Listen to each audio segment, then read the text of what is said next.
Hello my dear student, অনেক দিনের পরে আজকে একটা ভিডিও করছি। তোমরা যারা মাধ্যমিক দিলে, মাধ্যমিকের টেস্ট পরীক্ষা চলছে, যারা ক্লাস 10-এ পড়ো, মাধ্যমিকের টেস্ট পরীক্ষা চলছে। এই টেস্ট পরীক্ষা যে দিলে তোমরা, প্রথম পরীক্ষা ছিল বাংলা। এই বাংলাতে আমি কয়েকটা স্কুল কোশ্চেন জোগাড় করেছি।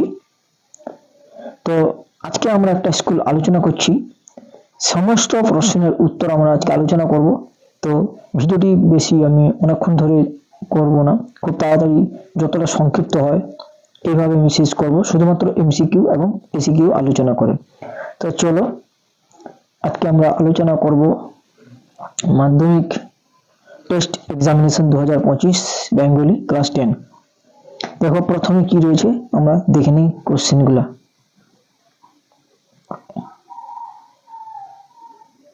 দেখো প্রথম প্রশ্নটা রয়েছে, যেটা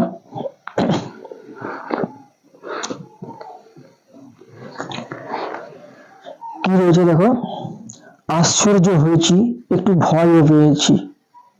নিশ্চয়ই দেখা যাচ্ছে যে আশ্চর্য হয়েছি, একটু ভয়ও পেয়েছি। অপশনগুলো তোমরা দেখতে পাচ্ছ, আমি বলবো না, সঠিক উত্তরটা বলে দিচ্ছি। দেখো, বিরাগের রূপ দেখে গো হচ্ছে এখানকার সঠিক উত্তর। যে এটি দেখো আসছে না, একটু দেখো,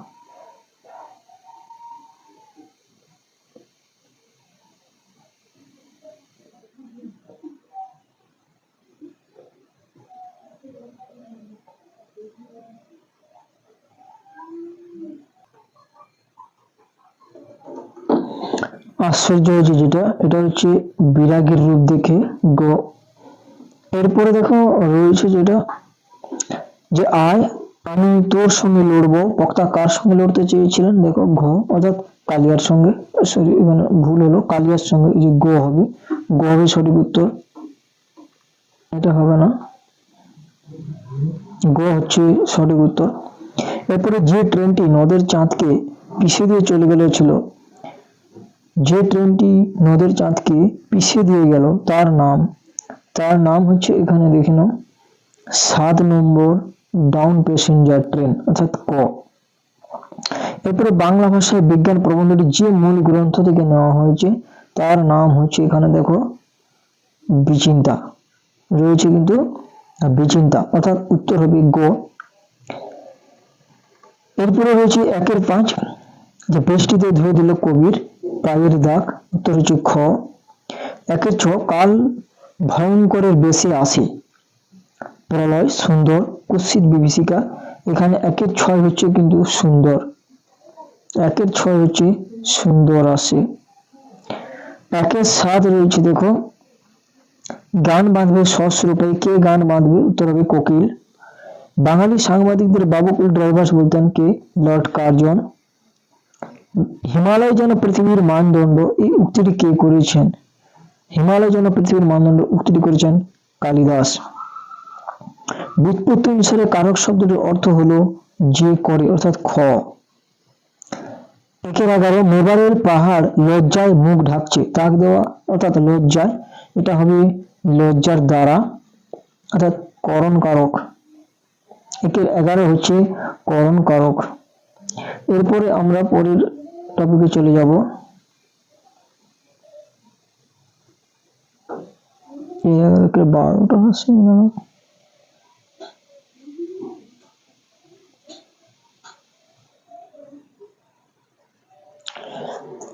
12, যে গান দাঁড়ালো ঋষি বালক, এখানে ঋষি বালক রয়েছে 12, অর্থাৎ হবে যে ঋষি সেই বালক, অর্থাৎ হবে কর্মধারয় সমাস, এটা হচ্ছে কর্মধারয় সমাস হবে। এরপর 14, কোনটি বাক্য নির্মাণের শর্তের পর্যায়ভুক্ত নয়, অর্থাৎ এখানে হবে আসক্তি, অর্থাৎ হচ্ছে খ হয়ে যাবে সঠিক উত্তর। এরপরে দেখো 1-2, 1-2তে রয়েছে যেটা, 1-2 দেখো রয়েছে যে কাল নাকি স্কুল ছুটি থাকবে, বাক্যটা হচ্ছে এখানে কিন্তু সন্দেহবাচক। এরপরে যেটা রয়েছে, বাচ্চা শব্দের অর্থ হবে কিন্তু এখানে বক্তব্য। বাচ্চান্তর হয় না কোন বাচ্যের কর্তৃবাচ্য, কর্মবাচ্য, ভাববাচ্য না কর্মকর্তৃবাচ্য? উত্তর হবে কর্মকর্তৃবাচ্য। এরপরে আমরা চলে যাব পরের টপিকে। 3 নম্বর স্কুল দেখো। 3 নম্বর স্কুলে রয়েছে যে সন্ন্যাসী এসে কদিন জগদীশ বাবুর বাড়িতে ছিলেন? এর উত্তর আমরা দেখে নিই। দেখো উত্তর হয়ে যাচ্ছে কিন্তু 7 দিন। এরপরে দেখো, এরপরে রয়েছে দেখে নাও যে জ্ঞানচক্ষু গল্পটির মূল গ্রন্থের নাম কি? জ্ঞানচক্ষু গল্পটির মূল গ্রন্থের নাম হচ্ছে কুমকুম। এরপরে কোশ্চেন দেখে নাও যে সব্যসাচী মল্লিকের পেশা কি ছিল? সব্যসাচী মল্লিকের পেশা ছিল ডাক্তার। এরপরে কি কোশ্চেন দেখো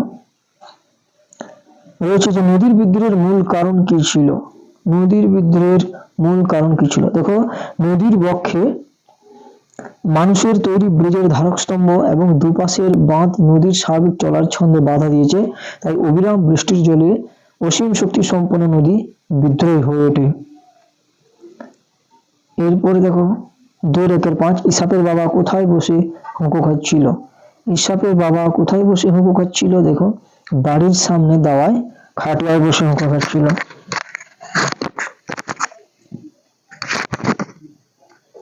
এরপরে কোশ্চেন আমরা দেখব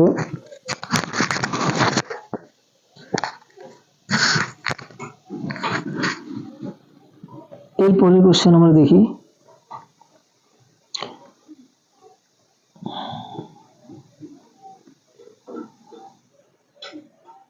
এবারে 2-1 যে আমাদের পদ নেই আর কবিতায় পদ শব্দটি কি অর্থে ব্যবহৃত হয়েছে? 2-1 দেখে নাও উত্তরটি। এই যে আলোচ্য উদ্ধৃতাংশটি শঙ্খঘোষের লেখা আয় আরো বেঁধে বেঁধে থাকি কবিতায় পদ যে অর্থে ব্যবহার করেছেন তা হলো এই অবক্ষয়ের যুগে আদর্শহীনতা ও অনিশ্চয়তার অন্ধকার থেকে বেরিয়ে নতুন ভাবে বাঁচার উপায়। তারপরে 2-2 দেখো কি কোশ্চেন রয়েছে সেখানে। 2-2 দেখো হাই ছায়াবৃতা, কাকে কেন ছায়াবৃতা বলা হয়েছে? 2-2 উত্তর আমরা দেখে নিব। দেখো আলোচ্য উদ্ধৃতাংশটি রবীন্দ্রনাথ ঠাকুরের লেখা আফ্রিকা কবিতায় আফ্রিকাকে ছায়াবৃত বলা হয়েছে। নিবিড় অরণ্য ঘেরা পরিবেশে আফ্রিকার অবস্থান, সেখানে সূর্যের আলো পৌঁছাতে পারে না, তাই আফ্রিকাকে ছায়াবৃত বলা হয়েছে। এরপরে কোশ্চেন দেখো 2-2-3 2-2-3 কি রয়েছে?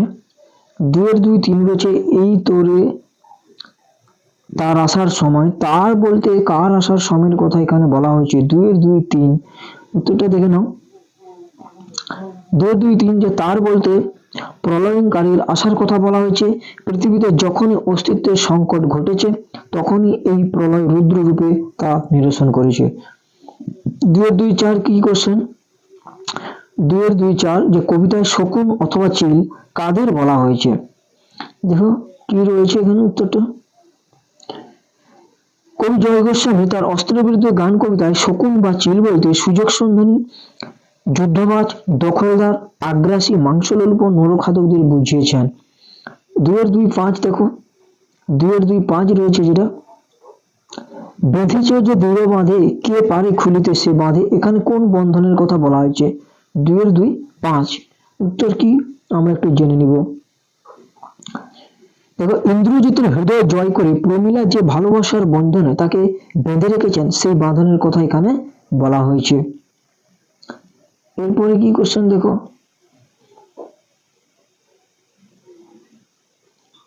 2-3-1 কানে কে কলম গুঁজে দুনিয়া খোঁজেন? বলছে যে কোনো 3টা প্রশ্নের উত্তর দিতে হবে। তাহলে কানে কে কলম গুঁজে দুনিয়া খোঁজেন উত্তরটা আমরা দেখে নিব। চলো উত্তরটি কি রয়েছে এখানে দেখো। দেখো উত্তরটা একটু তোমরা একটু মোবাইলটা একটু ঘুরিয়ে নিবে, দিলে দেখতে হবে পণ্ডিত মশাই। উত্তর হচ্ছে পণ্ডিত মশাই।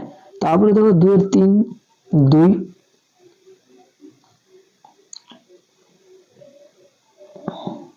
2-3-2 যে অনেকদিন ধরে কে টাইপরাইটারে লিখে গেছেন? 2-2-3 অনেকদিন ধরে কে টাইপরাইটারে লিখে গেছেন? উত্তর হচ্ছে অনুদা শঙ্কর রায়। এরপরে কোশ্চেন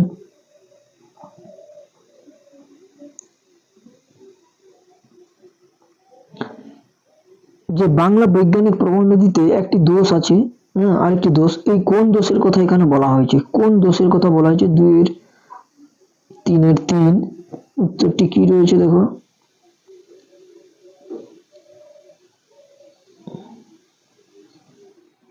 এখানে দেখো, রাজশেখর বসু বাংলা ভাষায় বিজ্ঞান রচনার উল্লিখিত অংশে বলছে বৈজ্ঞানিক প্রবন্ধ রচনা করতে গিয়ে অল্প বিদ্যার ফলে ভুল ত্রুটির কথা তিনি বলেছেন। তারপরে 2-3-4 আমরা দেখব। 2-3-4 কোশ্চেনটি কি রয়েছে, যে ছোটবেলায় লেখক কার লেখা জ্যামিতি বই পড়েছেন? দেখো, ছোটবেলায় লেখক কার লেখা জ্যামিতি বই পড়েছেন? ছোটবেলায় লেখক ব্রহ্মমোহন মল্লিকের লেখা জ্যামিতি বই পড়েছেন। 2-3-4। এরপরে কোশ্চেন দেখো, 2-4-1, যে অন্ধকার পথটি ব্যাস বাক্য সহ সমাস নির্ণয় করো। এখানে সমাস নির্ণয় করার কথা রয়েছে, দেখে নাও। অন্ধকারে যেন উপপদ তৎপুরুষ সমাস। তারপরে 2-4-2, 5 দিন নদীকে দেখা হয় নাই, রেখাঙ্কিত পথটির কারক ও বিভক্তি নির্ণয় করো। নদীকে নিচে দাগ আছে, দেখো কি হচ্ছে দেখি আমরা। এখানে দেখো কর্মকারক হচ্ছে। তারপরে 2-4-3 আমরা দেখো।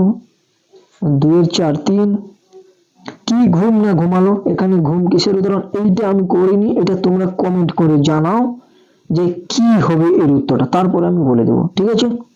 তারপরে অন্যের পরিচালনায় কাজ করা কর্তাকে কি বলে? 2-4-4, দেখো উত্তরটা, দেখো প্রযোজ্য কর্তা। এরপরে কোশ্চেন 2-4-5, ব্যাকরণের সমাসের কাজ কি? উত্তরটা দেখে নাও, এখানে কি রয়েছে, যে একাধিক পদ মিলিত হয়ে নতুন পদ গঠন করা অথবা সংক্ষিপ্ত করা। 2-4-6 কি কোশ্চেন? 2-4-6 দেখো, যে প্রাদি সমাস কোন সমাসের নামান্তর? 2-4-6, উত্তর কি হবে? উত্তরটা দেখে নাও, উত্তর হচ্ছে অব্যয়ভাব সমাস। তারপরে 2-4-7, আমি একটু তাড়াতাড়ি বলে যাচ্ছি। দেখো 2-4-7, সূর্য উঠলে শীতের প্রকোপ কমবে, এটি কোন প্রকার বাক্য? 2-4-7, 2-4-7 এখানে এটা সরল বাক্য। তারপরে 2-4-8, 2-4-8 কোশ্চেন দেখো, 2-4-8 রয়েছে যেটা, সে এখনই যেতে পারবে না, অষ্টক বাক্যে রূপান্তর করো। অষ্টক বাক্যে রূপান্তর করলে যেটি দাঁড়াবে সেটি হচ্ছে সে দেরি করে যাবে। তারপরে 2-4-9 আমরা দেখব। 2-4-9 দেখো কি রয়েছে, বাঁশি বাজে, এটি কোন প্রকার বাচ্য? বাঁশি বাজে, এটি কোন প্রকার বাচ্যের উদাহরণ? এটা আমরা দেখতে পাচ্ছি কর্মকর্তৃ বাচ্য। 2-4-9 দেখো কর্মকর্তৃ বাচ্য। এরপরে কোশ্চেন 2-4-10, কর্তৃবাচ্যের ক্রিয়াটি অকর্মক হলে তাকে কোন বাচ্যে রূপান্তর করা যায়? কর্তৃবাচ্যের ক্রিয়া যদি অকর্মক হয় তাহলে তাকে কোন বাচ্যে রূপান্তর করা যায়? উত্তর দেখো ভাব বাচ্যে, উত্তর হচ্ছে ভাব বাচ্য। তাহলে এটাই ছিল আজকের আমাদের আলোচনা। কেমন লাগলো? যদি ভালো লাগে অবশ্যই লাইক করো, সাবস্ক্রাইব করো, এবং এই সমস্ত প্রশ্নের উত্তরগুলো আমি আলোচনা করব বিভিন্ন স্কুলের টেস্ট পেপার, বিভিন্ন স্কুলের যে টেস্ট পরীক্ষাগুলো হলো সেই সমস্ত প্রশ্ন নিয়ে এইভাবে আমি উত্তরগুলো আলোচনা করব। তোমাদের যদি ভালো লাগে অবশ্যই লাইক করো এবং বন্ধুদের সঙ্গে অবশ্যই শেয়ার করে থাকো। তাহলে ভিডিওটি এখানে শেষ করলাম, দেখা হবে নতুন অন্য কোনো ভিডিও। ততক্ষণে সবাই ভালো থাকো এবং সুস্থ থাকো।